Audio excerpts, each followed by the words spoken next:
name is Lisa Topham. I'm the director at Split Rock Aesthetic Institute and the RN Injector here, bringing you the best of beauty. We're now going to be discussing laser hair removal. We use the Sciton laser platform for hair removal. Depending on your skin color, will depend on the amount of treatments you need, because that also will tell us how much hair you have. Typically, it's anywhere between 5 to 15 treatments. Someone who's Celtic or light skin will require 5 to 6 treatments, versus someone who's Mediterranean skin will require closer to 9 to 12 treatments. On occasion, a few more are necessary. So typically you come in for a consultation and we will assess what area we're going to do. Hair grows in different phases, antigen and telogen phases. The antigen hair is what's active and what you see. So if we're going to take the upper lip, for instance, we only see about 20% of the hair follicles in the antigen phase.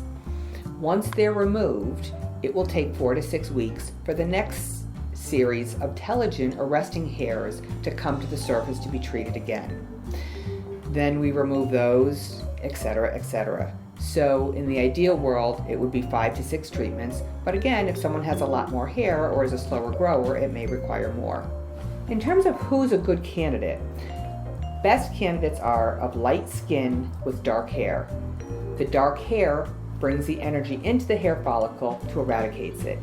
If we have dark hair and dark skin, the energy is competed with from the hair to the skin.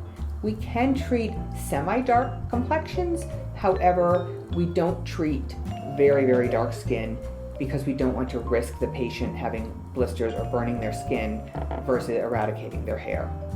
The other contraindicated patient is a patient whose hair is lighter than their skin. Light skin, blonde hair doesn't work. Light skin, gray hair, white hair doesn't work. So the key is the hair needs to be darker than the color of the skin. The length of time it takes for a typical treatment is very quick. It can be 3 to 4 minutes to do an upper lip versus an hour and a half to do a full back. We do areas of anywhere on the body where there is undesired hair, as long as the skin is light enough and the hair is dark enough. That's the key to hair removal. For sensitive areas, we do offer local anesthesia to make it more comfortable. In larger areas, we're unable to use a topical anesthesia. We therefore use ice. Aftercare is typically holding ice to the area if it's stingy, and you may take NSAIDs such as Advil or aspirin afterwards, but there typically is no discomfort. The results of laser hair removal are considered permanent. You may come back after several years and have a few hairs taken away. I had my laser hair removal probably 15, 20 years ago, and if you looked under my arms right now, I may have 1 or 2 hairs. Therefore, it's deemed a permanent treatment.